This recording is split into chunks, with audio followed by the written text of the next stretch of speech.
नमस्कार दोस्तों, हमने स्टार्ट की घटना चक्र और अब हम घटना चक्र का 10-10 क्वेश्चन लेके चलेंगे एक शॉर्ट पैटर्न में, जिसे समझते हुए चलेंगे, क्योंकि घटना चक्र हम पढ़ तो लेते हैं पर हम उससे समझ नहीं पाते हैं। तो मैं चाहता हूँ कि हम क्वेश्चन को पकड़ें तो उस क्वेश्चन को समझें भी और क्वेश्चन के तह तक जाएँ ताकि हम क्वेश्चन को भूलें भी ना। तो हम अपना क्वेश्चन पहला शुरू करते हैं, ठीक है?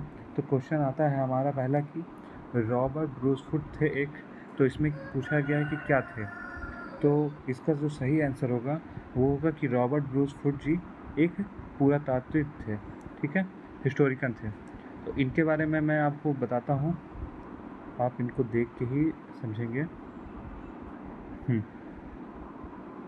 ये रहे, ये हैं हमारे रॉबर्ट ब्रूस फुट जी, ठीक है। इन्होंने चेन्नई के पास हमारी संस्कृति के लिए मतलब कि वहाँ पे डिस्कवरी की थी उस साइड पे, जिस जगह का नाम था अतिरम पक्कम, ठीक है। और ये मद्रास प्रेसिडेंसी के नियर में है और चेन्नई के पास पड़ती है, मतलब चेन्नई में पड़ती है। तो ये हैं, और इनको किस लिए जाना जाता है? Geology and archaeology of India. तो ठीक है, हम इनके बारे में जान चुके हैं। तो आइए हम नेक्स्ट क्वेश्चन पे चलते हैं।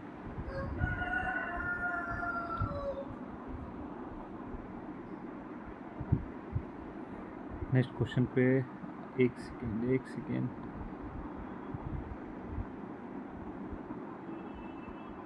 ये उनके बारे में जानकारी भी दी हुई है, तो आप चाहे रोक के इसको पढ़ सकते हैं, मतलब जान सकते हैं इनके बारे में। तो नेक्स्ट क्वेश्चन पे हम ये चलते हैं कि कोपेनहेगन संग्रहालय की सामग्री से पाषाण, कांस्य और लौह युग का त्रियुगीय विभाजन किया था, तो किसने किया था? ठीक है, तो अब आपका इसका सही जो आंसर है वो है लुबाक ने किया था। मैं आपको इस जगह के बारे में परिचित कराना चाहता हूँ, इस जगह के बारे में, ताकि आपको याद रहे। ये रहा, इसको बोलते हैं 3A सिस्टम भी बोलते हैं, ठीक है। इसको मैं सेट कर देता हूँ। तो 3A सिस्टम बोलते हैं, वहाँ पे इस टाइप के जैपनीज स्टोन एजेस और मतलब ये सब रखे हुए हैं, ठीक है। तो आप इसमें समझ सकते हैं कि इसमें पाषाण, कांस्य और लौह युग का त्रियुगीय विभाजन किया गया था, और किसने किया था? लुबाक ने, ठीक है। अब हम चलते हैं दूसरे क्वेश्चन पे। अगर आप इसके बारे में पढ़ना चाहें तो मैं आपको बता देता हूँ, और उसे आप पढ़ लीजिए। डेनमार्क के कोपेनहेगन संग्रहालय में 1818 और 1820 में एक आयोग की रिपोर्ट के अनुसार सामग्री के आधार पर पाषाण, कांस्य और लौह युग का त्रियुगीय विभाजन क्रिश्चियन जॉर्गेसन थॉमसन ने किया था। और यद्यपि थॉमसन ने 1836 में इसी वर्गीकरण के अनुसार संग्रहालय की वस्तुओं का विवरण प्रकाशित किया था, ठीक है। जैसे कि आपने संग्रहालय की कुछ चीज़ें देखी है, तो इसी बेसिस पे मैंने आपको बताया है। अब देखिए तीसरे क्वेश्चन चलते हैं। भारतीय इतिहास के संदर्भ में Alexander Rea H Longhurst, Robert Sewell, James Burgess और वॉल्टर एलियट किस गतिविधियों से जुड़े थे? तो आपको बताने किस गतिविधि से जुड़े हुए थे? तो इसका जो राइट आंसर है ये है पुरातात्विक उत्खनन से जुड़े हुए थे, क्योंकि ये लोग चीज़ों को ढूंढ रहे थे, मतलब यहाँ पे रिसर्च कर रहे थे। तो ये लिखा हुआ है Alexander Rea H Longhurst, Robert Sewell, James Burgess और वॉल्टर एलियट पुरातात्विक उत्खनन के प्रसिद्ध थे, जिन्हें मुख्य रूप से दक्षिण भारत के इतिहास के क्षेत्र में काम किया है। दक्षिण भारत, समझ रहे हैं, हमारे भारत के दक्षिणी पार्ट पे इन्होंने काम किया है, वर्क किया है। अब आते हैं हम चौथे क्वेश्चन पे।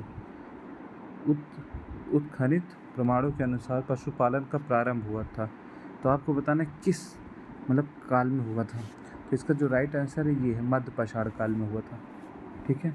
मैं आपको इसके बारे में थोड़ी और जानकारी देना चाहता हूँ।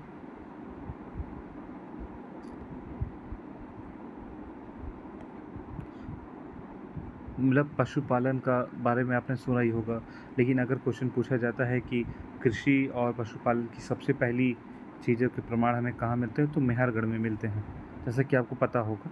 और हम आगे चलते हैं। इसमें लिखा हुआ है मध्य पाषाण काल के अंतिम चरण में पशुपालन के साक्ष्य प्राप्त होने लगते हैं। ऐसे पशुपालन के साक्ष्य भारत के आदमगढ़, नर्मदापुरम मध्य प्रदेश, जहाँ नर्मदा नदी के पास, और बागौर, भीलवाड़ा राजस्थान से मिले हैं, ठीक है। ये मध्य पाषाण की बात चल रही है, ठीक है, मध्य पाषाण काल की। तो इसमें आपको क्वेश्चन पे ध्यान देना है कि किस काल के बारे में पूछ रहा है। मध्य पाषाण कालीन के प्रसंग में पशुपालन के प्रमाण जहाँ मिले हुआ स्थान क्या है। अब आपसे पूछ लिया गया कि स्थान क्या है, तो अभी हमने पढ़ लिया, तो हम इसे कनेक्ट कर सकते हैं कि आदमगढ़, क्योंकि आदमगढ़ यहाँ भी लिखा हुआ है, आदमगढ़ ये भी लिखा हुआ है, ठीक है। तो हमारा राइट आंसर हो गया सी। अब हम आते हैं अपने नेक्स्ट क्वेश्चन पे। निम्नलिखित में से किस स्थल से हड्डी के उपकरण प्राप्त हुए हैं। अब पूछा है हड्डी के उपकरण कहाँ से प्राप्त हुए हैं, तो देखिए इसका जो आंसर सही है वो है मदहा से, महदहा से, ठीक है, मदहा से, और सराय नहर राय से भी। तो इसके मैं आपको मैप दिखाता हूँ, जिससे मैप से आपको थोड़ा क्लियर हो सके। ये रहा, हाँ,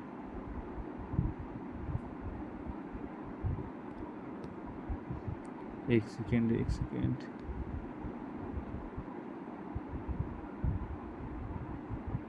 ठीक है।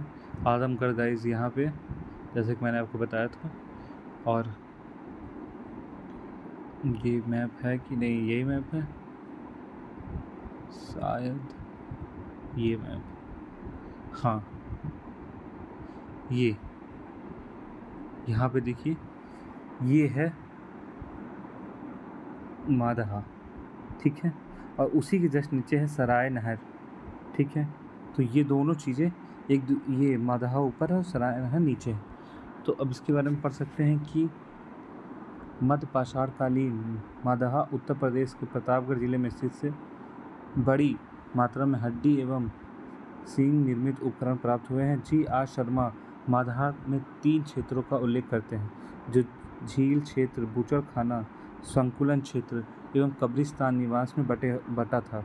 बूचड़खाना संकुलन क्षेत्र में मुख्यतः, साथ ही कब्रों एवं झील निक्षेप से भी हड्डी एवं सींग निर्मित उपकरण एवं आभूषण बड़े पैमाने पर पाए गए हैं। सराय नहर राय से भी अल्प मात्रा में हड्डी के उपकरण मिले हैं, ठीक है। तो आप इसके बारे में समझ गए होंगे। अब आते हैं दूसरा, हड्डी से निर्मित आभूषण भारत में मध्य पाषाण काल में कसार के संदर्भ में प्राप्त हुए। कहाँ से प्राप्त हुए, तो अभी मैंने आपको 2 लोकेशन बताई, एक ये भी सही है और एक ये भी सही है। तो हमारे जो ऑप्शन होगा ये दोनों सही होगा। अब आते हैं इस पर, निम्नलिखित में से मध्य पाषाणिक स्थल को भौगोलिक दृष्टि से पश्चिम से पूर्व में क्रमित कराइए। तो दोस्तों आप मैप में देख सकते हैं, जो मदहा है सबसे ऊपर है, ठीक है। तो सबसे पहले मदहा आएगा, मतलब 4 नंबर पहले आएगा। फिर आता है दूसरा देखिए क्या है, फिर आता है लेखिया। तो देख सकते हैं मदहा के नीचे यहाँ पे एक लेखिया है, ठीक है, लेखिया। तो दूसरे नंबर पे लेखिया आ जाएगा। और फिर जैसे जैसे मैं आगे बढ़ूँगा तो इधर आएगा पैसरा आएगा, और पैसरा के जस्ट नीचे यहाँ पश्चिम बंगाल में देखेंगे तो भीरभानपुर आएगा। तो 4, 2, 1, 3 इसके सही आंसर होंगे। अब आते हैं हम इस पर, एक ही कब्र से 3 मानव कंकाल निकले हैं, तो ये कहाँ का है, कोई बता सकता है। तो इसका आंसर है दमदमा। और आप ध्यान से मैप में देखिए तो दमदमा सबसे ऊपर है यूपी में, यहीं से हमको प्राप्त हुए 3 कंकाल। अब आइए हम अपने लास्ट पे चलते हैं, 10वें क्वेश्चन पे। सॉरी, मेरे पास अच्छा सा मतलब बताने के लिए वो नहीं है ना, तो मैं इस पर जैसे टाइप करता हूँ तो ये तुरंत सब कुछ खुल जाता है, तो मुझे अच्छा नहीं लगता। ये मतलब बहुत गड़बड़ी वाला चीज़ें चल रही है इसमें। सॉरी, एक सेकेंड, बस एक सेकेंड। ये आ गया। खाद्यान्नों की कृषि सर्वप्रथम प्रारंभ हुई थी। खाद्यान्नों की कृषि सर्वप्रथम प्रारंभ हुई थी, कहाँ प्रारंभ हुई थी, तो आप मुझे ये बता सकते हैं कि कहाँ प्रारंभ हुई थी। चलिए जल्दी बताइए, लास्ट का तो बता दो यार। तो इसमें क्या है कि ये नवपाषाण काल में है। सॉरी, वैसे मुझे नहीं पूछना चाहिए कि लास्ट का तो बता दो, पढ़ाने की कोशिश मैं ही कर रहा हूँ और मेरा पहली बार है, तो मैं उतना क्लियर पढ़ा नहीं पा रहा हूँ, क्योंकि मेरा फर्स्ट टाइम है और मेरे पास वो संसाधन नहीं है, इसीलिए।